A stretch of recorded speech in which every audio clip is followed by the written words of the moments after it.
ពុកឯងបើកម៉ូតូឲ្យស្រួលបួលទៅមើលពុកប្រយ័ត្នធ្លាក់ផ្លូវណាពុកអញដឹងហើយអង្គុយនៅតែឲ្យស្រួលទៅជីអាស្វានេះចេះណែនាំអញទៀតខ្ញុំឆ្ងល់ណាពុកមិនបានពុកឯងដាក់ឈ្មោះខ្ញុំអាស្វាអញ្ចឹងពុកអឺហើយឯងមិនមើលមុខឯងទៅ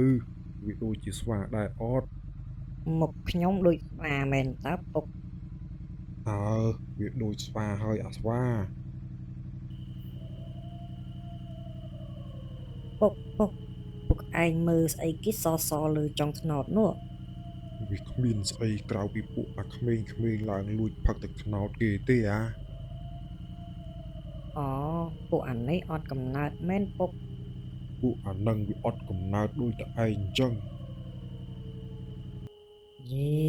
ពួកអាអស់នេះលងប៉ុណ្ណឹងហើយនៅធ្វើមិនដឹងទៀត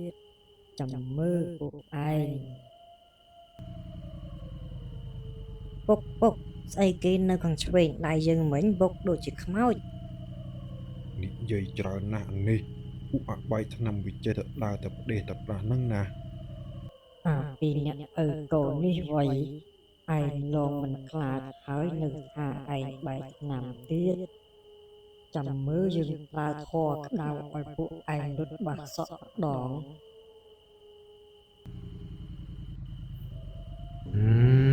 អឺពុកមិញឡាននោះបុកស្អីគេឮសូរតែផាំងពុកហើយវាគ្មានស្អីក្រៅពីឆ្កែឆ្មាហ្នឹងទេ